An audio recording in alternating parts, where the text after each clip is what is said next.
Boa noite, gente. Espero de coração que vocês estejam bem em meio a essa pandemia. E quem vos fala é a Vitória. E nesse seminário a gente vai falar um pouco sobre a febre chikungunya, que também vai ser pertencente ao grupo das arboviroses, sendo de extrema importância o seu conhecimento dentro da saúde pública.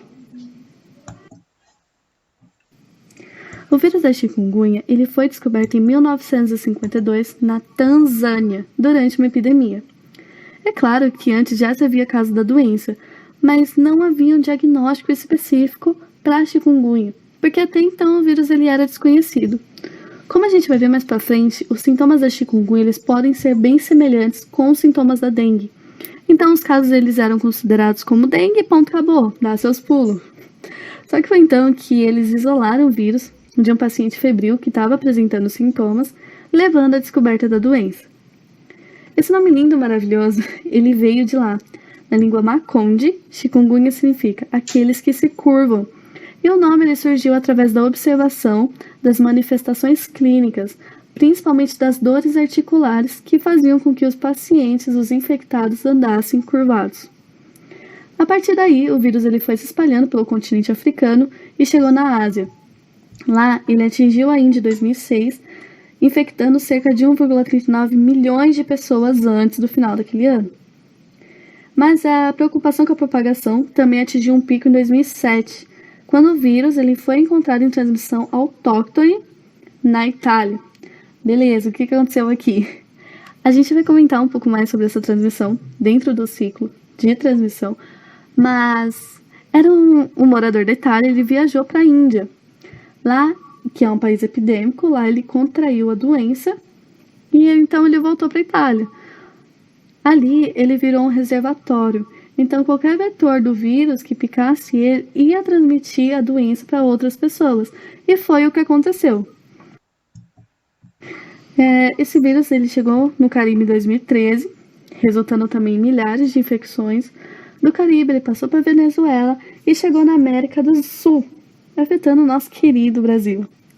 Os primeiros casos autóctones detectados aqui no Brasil foram em 2014, e há relatos que o estágio da epidemia começou quando os soldados brasileiros que estavam em missão humanitária da ONU no Haiti, que é um país epidêmico do vírus, voltaram para o Brasil, gerando cerca de 2.772 pessoas infectadas pela doença, sendo que no Amapá tinha 1.554 infectados e dentro da Bahia, 1.214, sendo identificado dentro desses casos genótipos tanto asiáticos como africanos.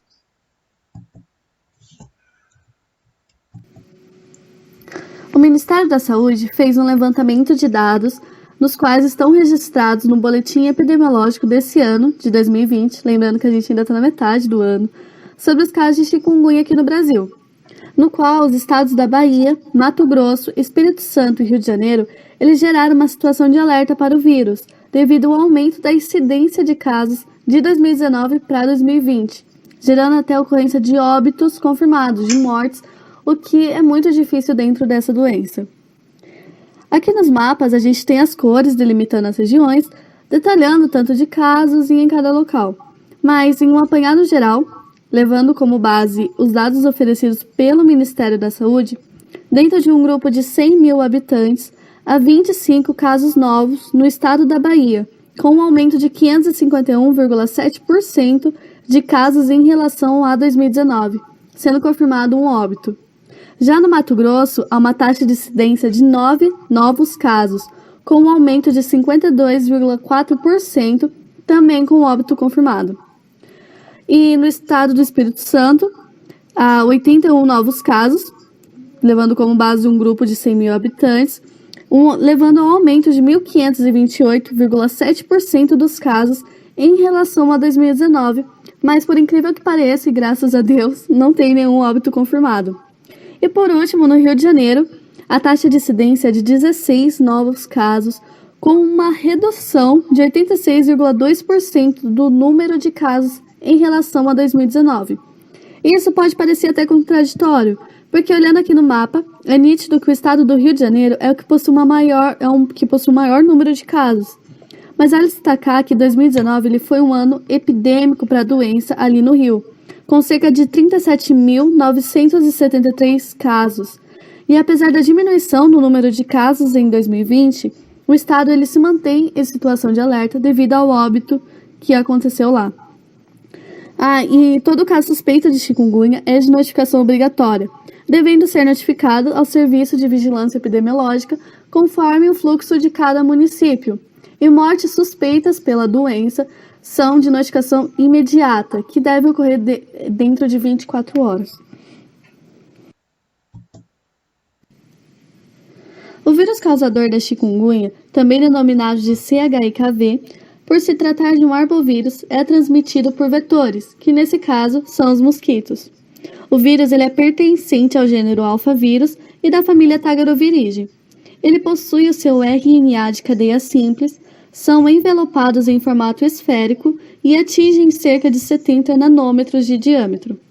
Além disso, o vírus ele possui 3 diferentes tipos de genótipos: o da África Ocidental, leste, central e sul da África e o genótipo asiático.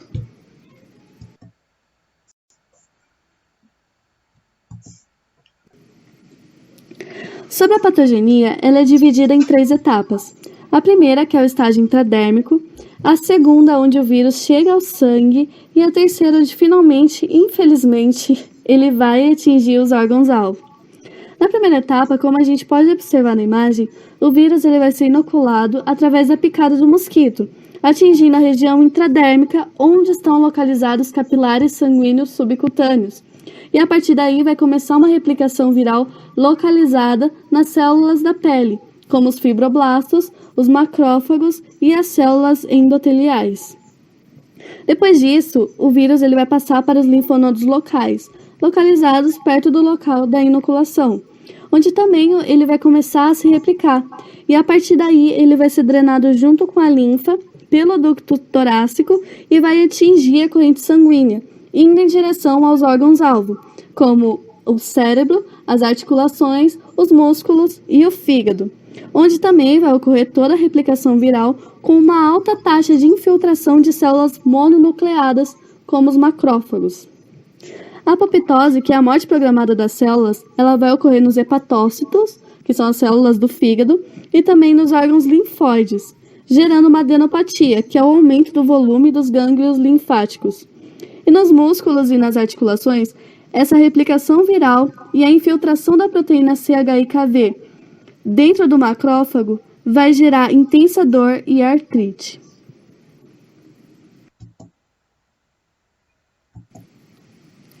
Sobre o grupo de pessoas suscetíveis, na verdade aqui que está o problema da doença, porque todos os seres humanos não contaminados anteriormente, eles estão sujeitos a contrair o vírus da chikungunya.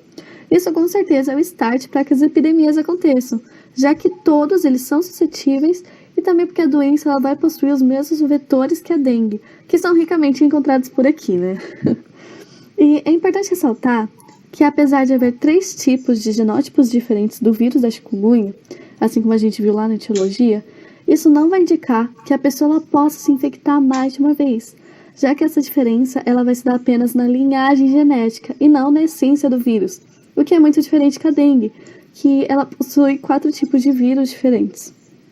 Então, logo, após a pessoa ela ser infectada pelo vírus da chikungunya, após adoecer e se recuperar, se Deus quiser, ela não vai ter chances de sofrer uma nova infecção pelo vírus, sendo garantida a ela uma imunidade duradoura.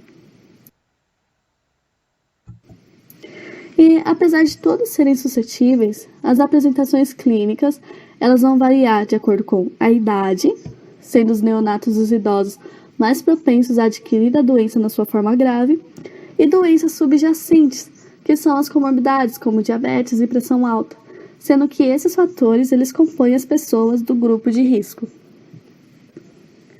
Tendo em vista todo esse contexto de pessoas suscetíveis, na tentativa de se traçar um perfil epidemiológico em pacientes com a maior probabilidade de desenvolver a doença na sua fase subaguda e crônica, sendo que a gente vai comentar um pouco melhor sobre isso mais para frente, foi realizada uma pesquisa em pacientes atendidos nos ambulatórios do Centro de Referência de Doenças Imunoinfecciosas em Campos de Goytacazes, no estado do Rio de Janeiro, no período de janeiro a maio de 2016.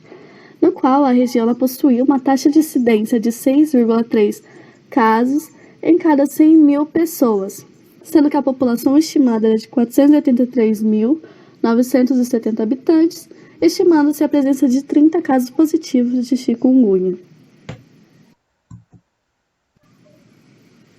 Então, após a coleta dos dados obtidos, eles pegaram os pacientes que testaram positivo para o vírus da chikungunya e montaram 2 gráficos, levando como referência os grupos mais atingidos pela doença na sua fase subaguda e crônica.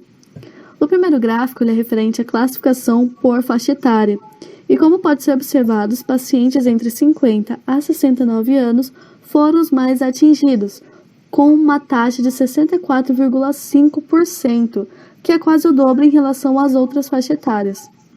E o segundo gráfico é referente quanto à prevalência por sexo, sendo as mulheres com 84% e os homens com 16%, sendo bem nítido que as mulheres elas possuem uma maior probabilidade de contrair a doença e desenvolverem maiores sequelas. Sendo todo esse estudo de uma grande importância para a prevenção da evolução da doença, tendo em vista o grupo mais suscetível, que foi caracterizado aqui nessa pesquisa por pacientes do sexo feminino dentro da faixa etária de 50 a 69 anos.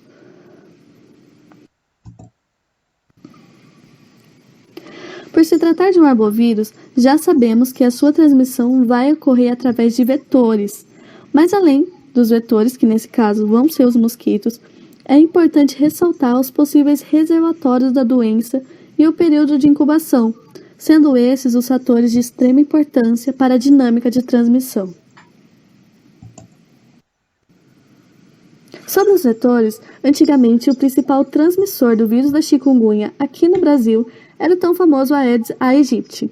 Mas por volta do ano de 2005, o vírus foi sofrendo pequenas mutações na proteína E1, que compõe o envelope viral, o que permitiu uma melhor adaptação do vírus a um novo vetor urbano, que é o Aedes albopictus, também conhecido como tigre asiático, sendo esses dois os principais transmissores da doença atualmente. Olhando a imagem deles, eles são muito semelhantes, mas uma característica que você bate o olho e já consegue diferenciar são as listras localizadas no dorso do mosquito. No Aedes aegypti, ele possui tipo uma lira, com 2 riscos centrais e o contorno certinho. Já o Aedes albopictus possui apenas uma lista central.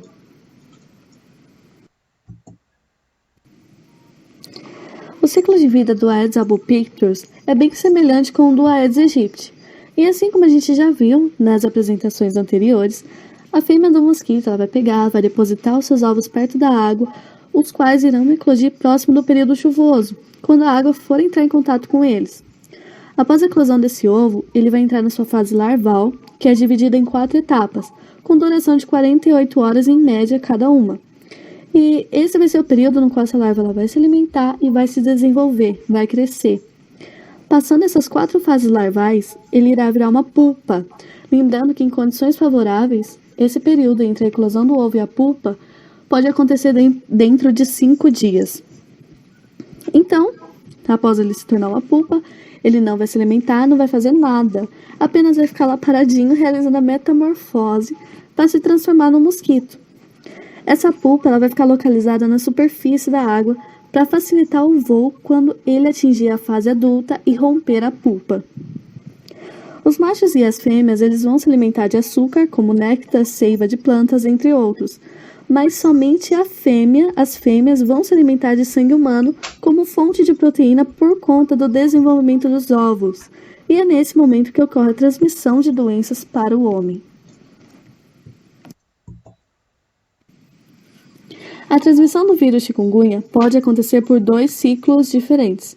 O ciclo silvestre, que mantém o vírus em ambientes selvagens, como na África e na Ásia, e envolve uma gama de espécies Aedes aegypti, como o Aedes falciparum, o Aedes taylori, o Aedes lucephalus, Aedes africanus e o Aedes neoafricanus. Perdoa o inglês, galera.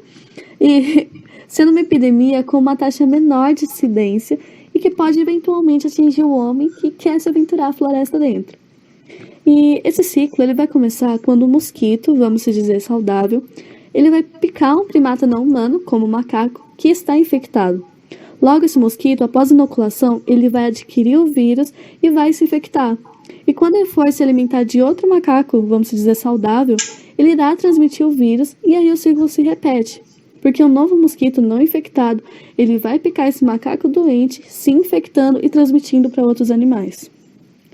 No ciclo urbano não é diferente. O que muda são os vetores, que, assim como já dito anteriormente, é o Aedes aegypti e o Aedes albopictus, tendo como alvo da transmissão um humano, que ao infectar o mosquito, vai transmitir para outro humano, dando continuidade ao ciclo. Não existe uma transmissão entre os humanos, como pela saliva, a urina e o sexo. A transmissão ela só vai ocorrer com os mosquitos atuando como vetores.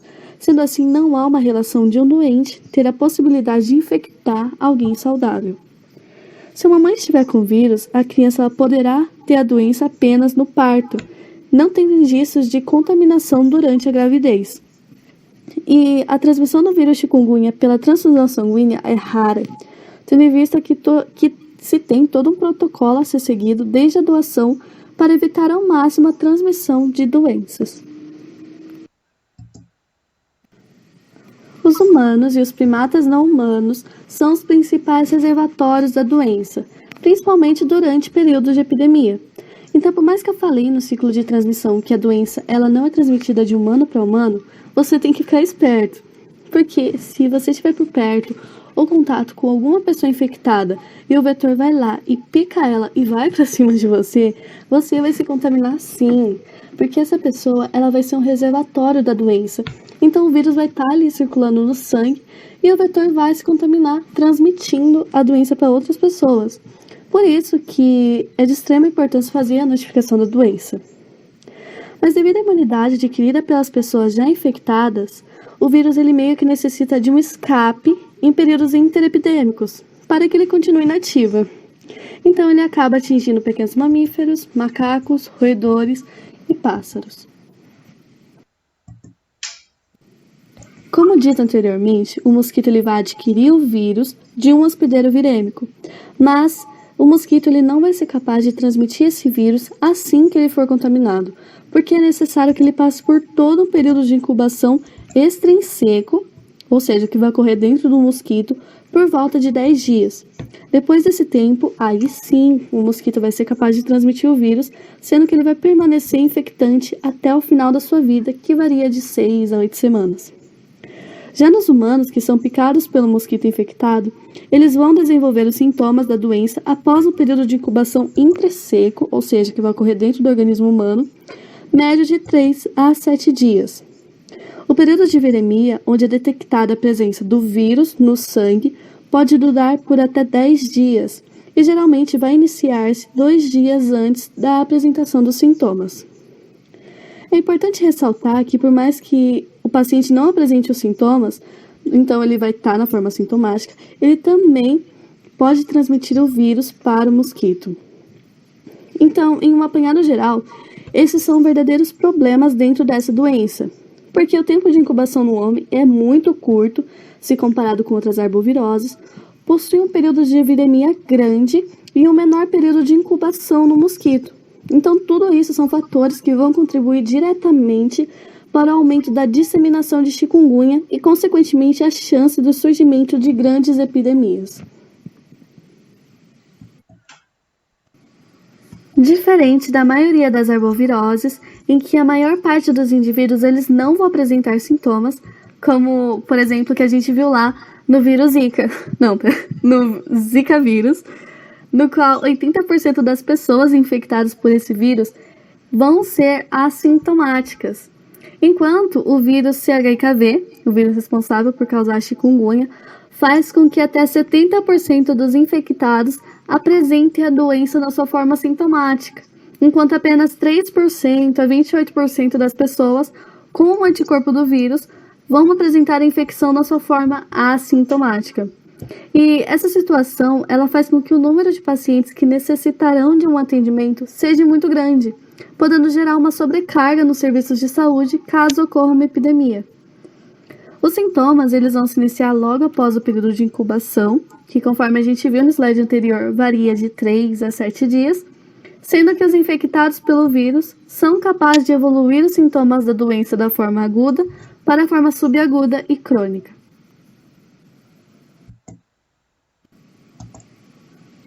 Como podemos observar aqui no esquema, tudo vai começar pela infecção, podendo ser ela assintomática, assim como a gente comentou anteriormente, no qual vai ser a minoria dos casos, e também ela pode se apresentar na forma sintomática, no qual o indivíduo ele vai desenvolver os sintomas do vírus.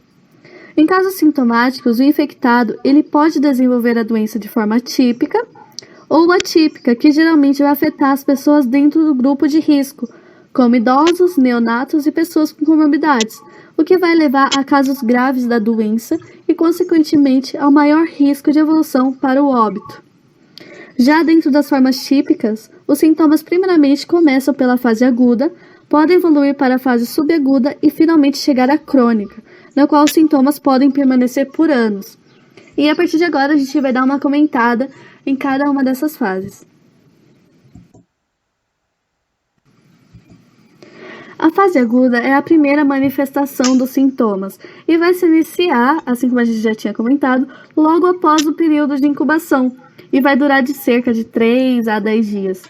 Ela vai ser caracterizada principalmente pela febre de início súbito, que é uma febre super alta para mais de 39 graus e que vai começar do nada, juntamente com uma intensa poliartralgia, que são as dores nas juntas. E essa dor ela vai ser caracterizada por acometer várias articulações ao mesmo tempo, sendo bilateral e simétrica.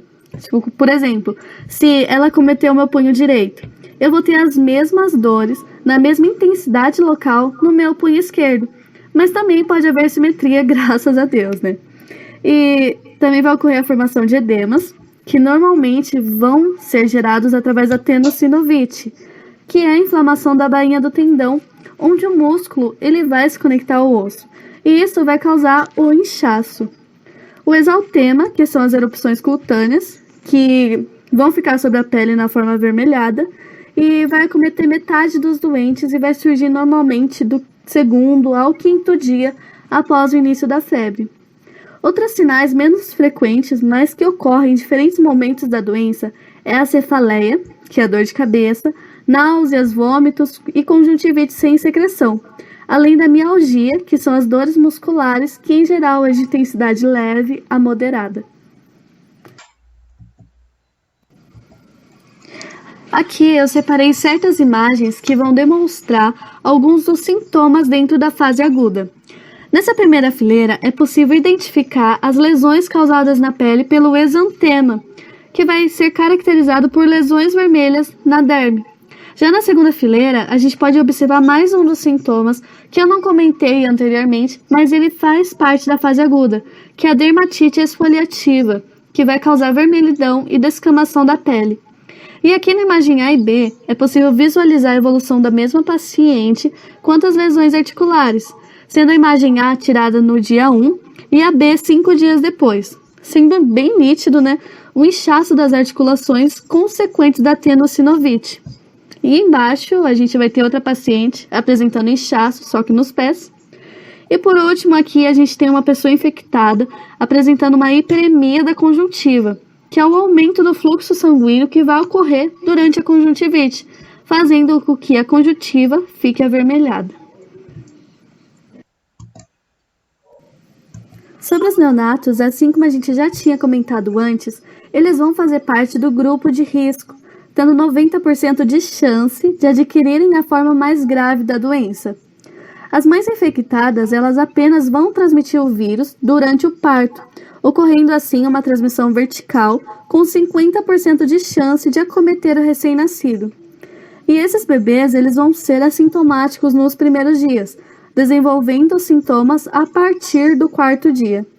E tendo como principais manifestações clínicas, a gente vai ter a febre, as erupções cutâneas, que é o exantema, caracterizando a vermelhidão, a descamação da pele, edema causando inchaço de extremidades, como pé e mãos, hiperpigmentação cutânea e dermatose vesicobolhosas.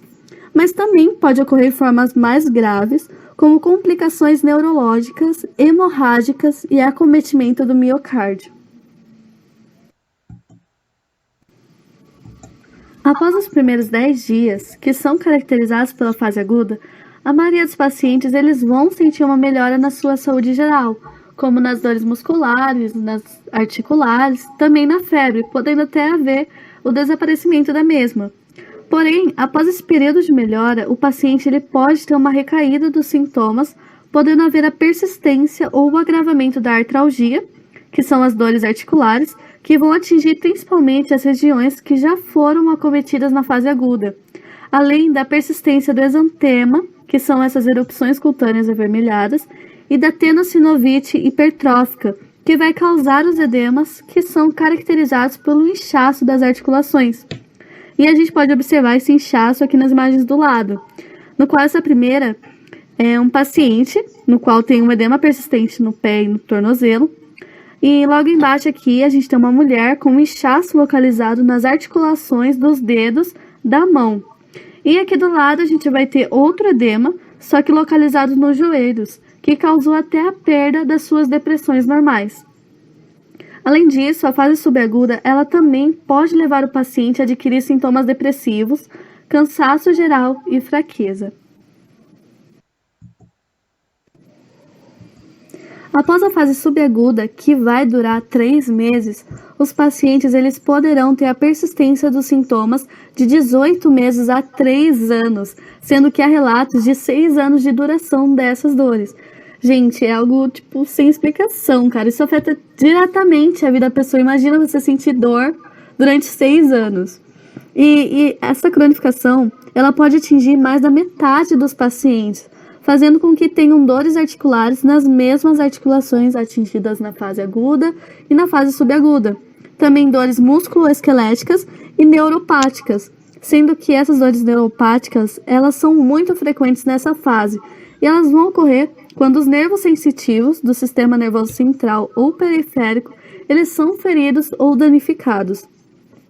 Os principais fatores de risco para a cronificação da chikungunya são pacientes com idade acima de 45 anos, com uma taxa de incidência maior em mulheres, como a gente pôde observar na pesquisa que foi relatada lá no grupo de pessoas suscetíveis.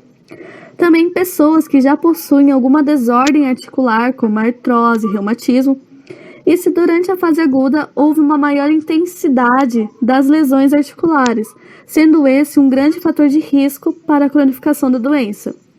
Outras manifestações descritas durante essa fase são a fadiga, a cefaleia, que são as dores de cabeça, o prurido, que é a coceira, déficit de atenção, alterações do humor, entre outros. Acabamos de falar sobre as 3 fases típicas da doença, que são divididas na sua fase aguda, fase subaguda e crônica. Mas ainda podem existir as manifestações atípicas e graves, que podem surgir por efeito direto do vírus no organismo da pessoa, pela resposta imunológica que esse infectado vai apresentar ou pela toxicidade a certos medicamentos. Em certas áreas de circulação do vírus, pode ocorrer casos ainda com manifestações atípicas, no qual os infectados eles não apresentem febre e dor muscular. Isso vai dificultar 1000 vezes mais o diagnóstico da doença, porque, querendo ou não, esses são os principais parâmetros que são levados em consideração e já se tem dificuldade, né? Tendo eles, por causa que eles são presentes em muitas outras arboviroses, imagina sem eles. E, enfim, aqui embaixo a gente tem um quadro no qual ele contém as formas atípicas da doença. Então, logo vamos supor que chegou um paciente na clínica com suspeita e foi diagnosticado com suspeita do vírus da chikungunya. Se ele apresentar alguma das manifestações citadas nesse quadro, então ele vai ser classificado como um caso atípico da doença, foi privilegiado. Mas esse tipo de manifestação, ele vai ocorrer em menos de 5% dos casos, então é bem baixa, né? Então, por exemplo, se houve o acometimento do sistema neurológico, causando meningocefalite ou encefalopatia, principalmente a presença de convulsões, que são uma das manifestações atípicas mais frequentes da infecção pelo vírus da chikungunya e acomete com maior frequência pessoas com histórico de epilepsia ou alcoolismo. Então é bom tomar cuidado, tá, gente? E também lá no sistema dermatológico, aqui a gente conversou um pouquinho dentro do grupo de neonatos sobre a dermatose vesicubolhosa, que é mais presente dentro desse grupo. Já as manifestações graves, elas vão ser definidas quando o paciente lhe apresentar os sinais clínicos ou laboratoriais em que se haja necessidade de internação em terapia intensiva ou se o paciente ele já está sob o risco de morte. Vão acometer com maior frequência pacientes com comorbidades, como histórico de convulsões, diabetes, asma, insuficiência cardíaca, hipertensão, obesidade, entre outros. Os neonatos, pessoas maiores de 65 anos, o que gera uma maior preocupação devido à presença de doenças pré-existentes, e aqueles que estão em uso de alguns fármacos, como aspirina, anti-inflamatórios e paracetamol em altas doses. Sobre o diagnóstico, como a maioria dos pacientes suspeitos eles vão morar em regiões endêmicas, principalmente da dengue, ele acaba sendo muito difícil, porque há muita chance de ser obtido um diagnóstico errado. Então, ele deverá ser feito por meio de uma análise clínica diferencial e exames laboratoriais. E esses métodos eles vão consistir basicamente em um processo de eliminação, onde o médico especialista ele vai associar com outras doenças febris agudas relacionadas à artralgia.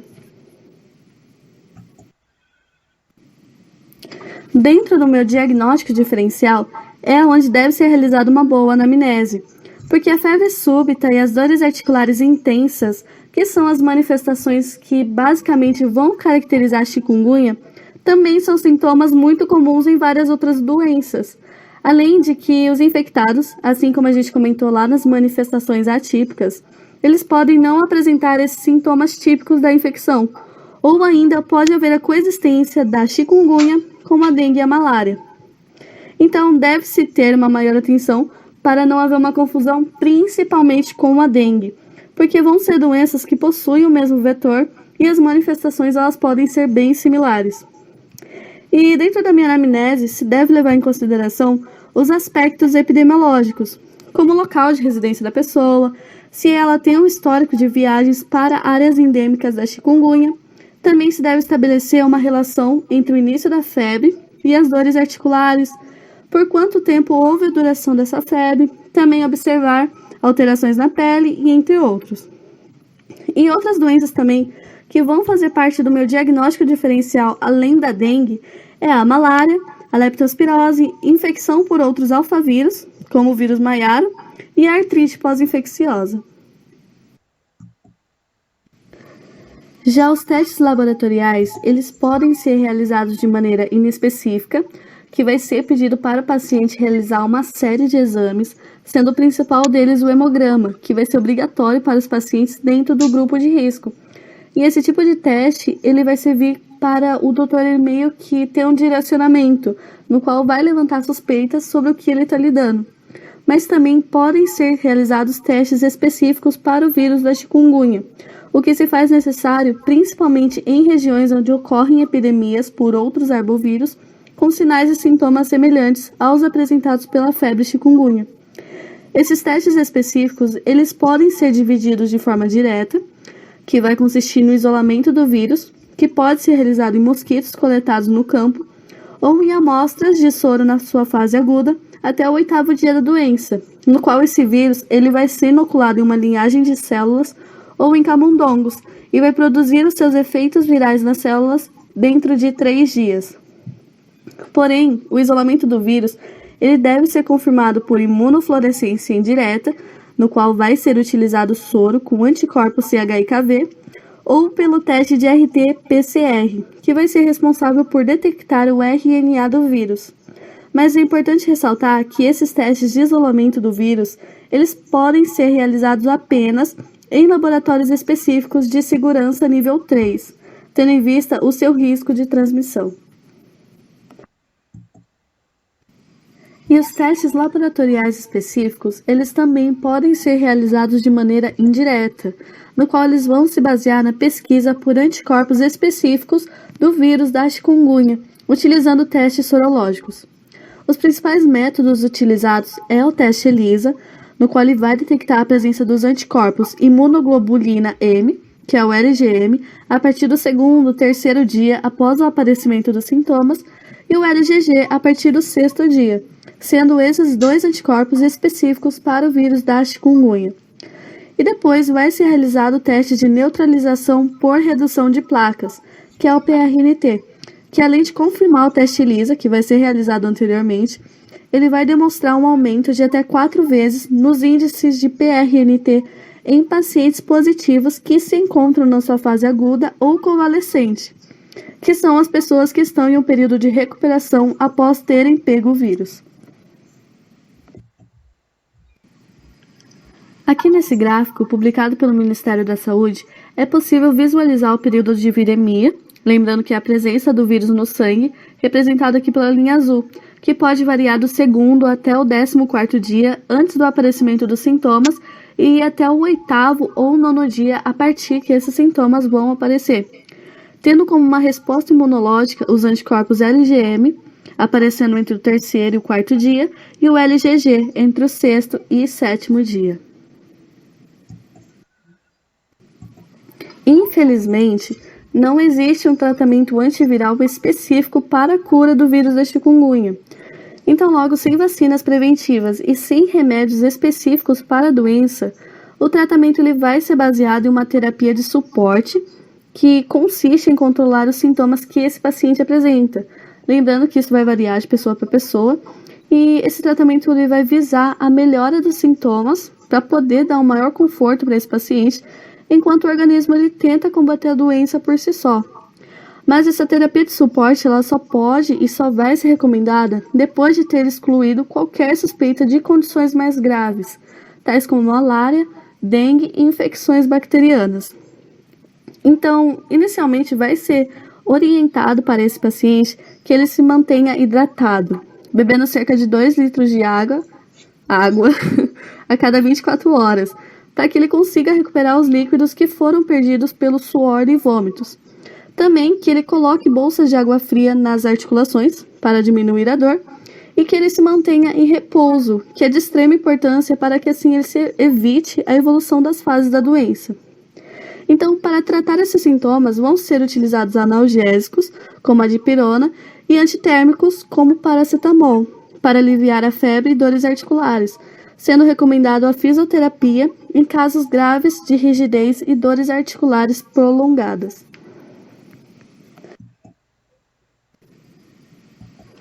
Dentro do tratamento, é de extrema importância ressaltar que os anti-inflamatórios não esteroidais e a aspirina não devem ser utilizados durante a fase aguda de jeito nenhum, devido aos riscos de complicações renais e de hemorragias que caracterizam as formas graves da chikungunya. Então, resumindo, essa terapia de suporte ela vai estar principalmente voltada para o controle da dor dos pacientes. E tendo isso em vista, o Ministério da Saúde ele instituiu a utilização de escalas numéricas ou analógicas de dor como um método de orientação para a tomada de decisões dentro do tratamento das dores, tendo por objetivo ajudar o médico na escolha do tratamento a ser levado em consideração, meio que facilitando todo esse processo. Essa escala vai ser denominada de EVA, que significa escala analógica visual, e de acordo com a indicação do paciente dentro das numerações, expressões ou intensidade da cor, vai ser indicado a ele um tratamento, basicamente com paracetamol ou dipirona. Então, uma dor de leve intensidade, que vai de 0 a 2 dentro da escala, é indicado que o paciente ele tome dipirona ou paracetamol, que deve ser utilizado nas doses e intervalos corretos, e nunca só utilizar quando sentir dor. Já em uma dor moderada, que varia de 3 a 6, 3 a 7, o paracetamol e a dipirona, eles devem ser utilizados juntos de 3 em 3 horas. E em casos de uma dor moderada a intensa, que é a partir de 6 e 7, o paciente ele deverá tomar a medicação pela via intravenosa, em uma unidade de pronto atendimento, onde geralmente é utilizada a dipirona diluída em água destilada. Então, como a gente pode ver, o tratamento ele vai se basear em diminuir a febre e as dores, tomando altas doses de analgésicos e antitérmicos diariamente, e orar para Deus, para que a doença ela não evolua e que passa logo. Porque por mais que a taxa de mortalidade da chikungunya seja baixa, ela vai afetar diretamente toda a vida, o cotidiano da pessoa infectada, tanto por questões físicas como psicológicas que a doença vai desenvolver, sendo que esses sintomas eles podem permanecer por anos. Nada mais eu posso decidir por mim mesmo. Eu posso fazer os planos que forem. Se chegar no dia e eu tiver com dor, eu não vou conseguir. A chikungunya é uma doença muito debilitante. Eu daria qualquer coisa para ter minha saúde de volta. Pegar minha bicicleta e ir para a faculdade. E não deixe o mosquito se espalhar. Ele pode tirar a tua vida. Todos os anos o Aedes aegypti tira a vida de pessoas ou as marca para sempre. Para mudarmos essa realidade, precisamos de você. E a mudança começa pela sua casa. A mudança começa da nossa casa, né? Como a gente já tinha discutido antes, não há uma vacina para o vírus da chikungunya. Então, a melhor forma de prevenção vai ser o combate e o controle aos vetores, reduzindo assim o contato entre o homem e o mosquito. E tudo isso vai começar pela prevenção domiciliar, podendo ser utilizado telas protetoras nas portas e janelas, o uso constante de repelentes e roupas compridas em períodos chuvosos. Além de que as campanhas municipais contra a proliferação dos vetores são de extrema importância, tendo como ajuda os profissionais da área de saúde, incluindo o médico veterinário e a população ao todo, com o objetivo de determinar quais as áreas estão sendo afetadas, investigar a origem desses vetores e combater a disseminação da doença, seja aplicando campanhas de nebulização ou medidas educativas que visam orientar a população para que se evite ambientes propícios para o depósito de ovos dos mosquitos, eliminando assim os focos de água parada. E são aquelas instruções que a gente até sabe de cor de tanto ouvir, né? Que é encher de areia até a borda dos pratos de plantas, manter garrafas ou qualquer outros recipientes sempre virados para baixo, manter caixa d'água e barris fechados, guardar pneus em local coberto, longe da chuva, e enfim. O objetivo vai ser utilizar medidas que visam eliminar qualquer foco de água parada, evitando que o mosquito ele tenha um ambiente propício para se desenvolver. Então, logo, controlando o vetor, estamos diretamente afetando a transmissão da doença.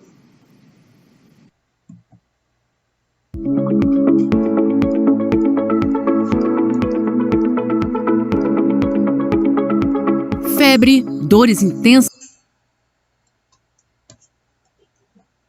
nas juntas, pele e olhos avermelhados, dores pelo corpo, dor de cabeça, náuseas e vômitos. Se você perceber esses sinais, saiba que pode estar com chikungunya, uma doença transmitida pelo Aedes aegypti, mosquito que também transmite a dengue e a zika. Todas as pessoas podem ser infectadas, mas os idosos têm maior risco de desenvolver dores crônicas nas articulações.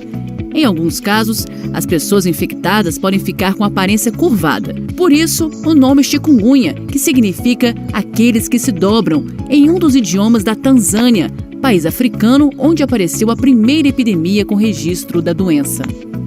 O tratamento para a chikungunya é oferecido gratuitamente pelo SUS e é administrado com analgésicos e anti-inflamatórios. Nos casos mais graves, onde as sequelas comprometem bastante as articulações, é recomendado a associação desses medicamentos com fisioterapia.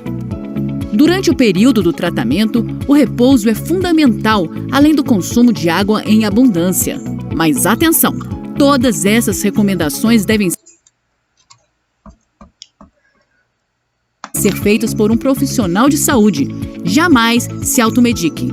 E lembre-se, o melhor tratamento é a prevenção. É muito importante não deixar o mosquito nascer.